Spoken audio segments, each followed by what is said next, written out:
Так, багато з вас питає, як має бути зроблена дровітня. Дровітня можна зробити ось такого формату. Вона має стояти окремо, добре продуватися.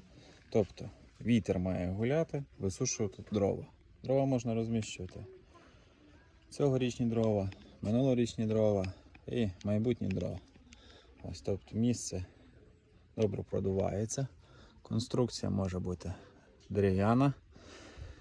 Ось так виглядає огорожа. І це є дровітня.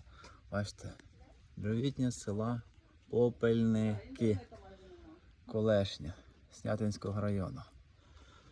Ось так воно виглядає.